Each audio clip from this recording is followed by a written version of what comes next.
Pour commencer quand même, Ruth, on dit souvent que la com est un gros mot. Or, la com est extrêmement puissante. C'est une arme très puissante, notamment en temps de guerre. Le sentiment que Vladimir Poutine sorte enfin de son Kremlin pour aller sur le terrain, de jouer un peu la carte, l'arme de Zelensky, sauf que manifestement, en termes de communication, il ne fait pas le poids face au président ukrainien. Il s'adresse aussi à son opinion publique. Et donc, on n'a pas comment dire, la manière dont c'est perçu par son opinion publique.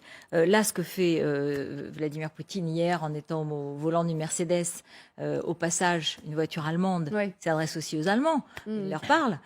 Il s'adresse aussi aux Russes en disant « je suis capable de sortir du Kremlin et je tiens à la Crimée et j'irai jusqu'au bout en Crimée ». Donc, en fait, quand même, le message était assez fort, entre guillemets. Et on voit bien que cette guerre, qui est une guerre entre guillemets à l'ancienne sur le terrain, est une guerre de communication des plus modernes et des plus performantes par ailleurs, des deux côtés, et notamment du côté ukrainien jusqu'à présent. Mais quand Vladimir Poutine s'y met, lui aussi, il utilise les images. Et elles ne sont pas dénuées de sens, bien au contraire. Donc c'est sûr qu'on a un face-à-face, un dialogue en fait par image interposée. Hier, c'était celle-là avec les détails de celle que vous avez eue aujourd'hui sur le pont en train de marcher, mais déjà celle-ci, on l'a donnée hier. Oui, on l'a beaucoup commenté dans l'émission. On l'a commenté hier. Effectivement, il y a aussi cet aspect Mercedes allemand qui aussi, peut-être, on n'a pas assez souligné depuis hier. Et celle de Zelensky aujourd'hui qui dit de la même façon, qui répond je suis dans le Donbass et on se retrouvera en Crimée. Donc, c'est quand même le sujet des 48 heures, c'est-à-dire la Crimée qui reste l'objectif à conserver pour les Russes et à reconquérir pour les Ukrainiens. C'est vrai que c'est assez passionnant. Ça m'intéresse, Général Paloméros, de savoir comment vous, le militaire, le stratège, vous qui êtes un homme de terrain, vous voyez cette hors-terrain. On va revenir au terrain après. Mais vous voyez cette espèce de bataille d'images qui fait beaucoup parler, évidemment. Nous, c'est toujours intéressant pour nous d'analyser, mais qui a une vraie portée, qui est vraiment importante. Je crois qu'il y a une conclusion qu'on doit tirer, nous, pays occidentaux, c'est qu'on ne doit pas avoir peur de cette bataille de l'information. Et pour avoir travaillé sur la transformation de l'OTAN, c'était un sujet dès 2014 qui a été assez difficile à convaincre, si vous voulez, les alliés que ce n'était pas, on n'était pas dans le schéma de la propagande, qu'aujourd'hui, l'information, ça fait partie de la guerre. C'est une guerre hybride, c'est une guerre qui joue sur tous les leviers. Ça, c'est le premier point. Le deuxième point, depuis le début de cette guerre, d'abord, M. Zelensky, ça tout le monde le reconnaît, a mené une très belle campagne d'information, mais il est surtout très proche des hommes et des femmes qui combattent. Et là, Vladimir Poutine, lui, il s'en éloigne en quelque part. Il est sur son pont, d'accord, on voit, c'est parfait, mais il n'est pas au contact. Et c'est pas une réponse de M. Zelensky. Il fait ça depuis le début. Il était à Kherson, on s'en souvient, dès la libération de Kherson. Donc, il prend à la fois le risque, mais il sait aussi que c'est au milieu des combattants que le chef doit s'exprimer, et ils ont besoin de ce soutien. Moi, je trouve ça assez remarquable. Alors, Denis, vous qui êtes russe, journaliste d'opposition, on est d'accord, mais qui connaissait particulièrement bien la société russe, puisque vous êtes russe. Moi, je pense que c'est important de le rappeler que ce sont deux communications politiques qui ont le but tout à fait différent.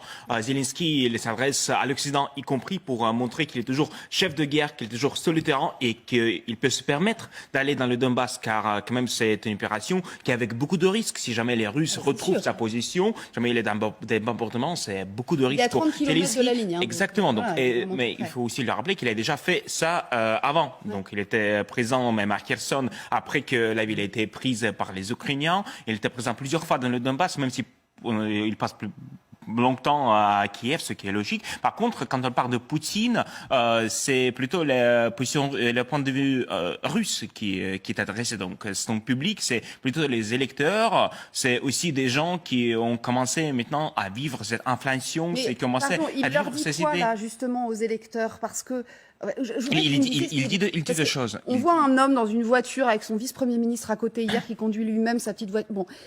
Ça montre.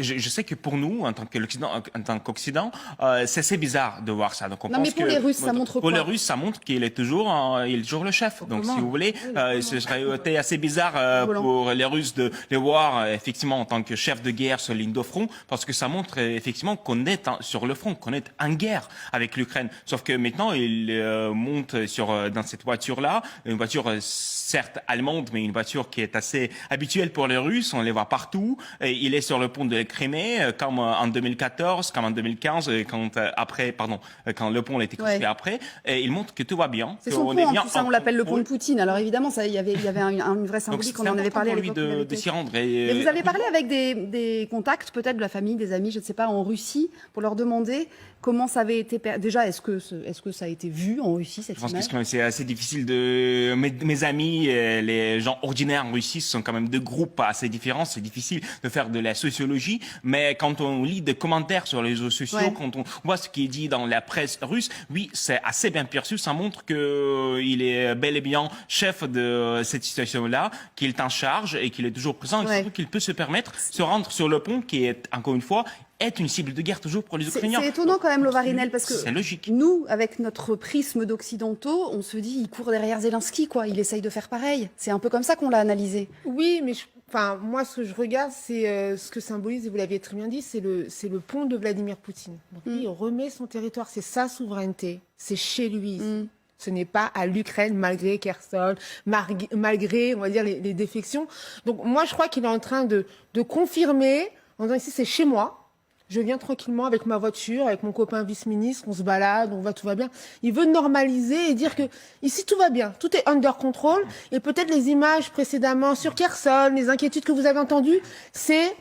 Et vraiment, là, j'ai en tête, en fait, les propos du porte-parole de l'ambassade de Russie ici, qui disait « Attention, c'est pas parce qu'on recule qu'on s'en va.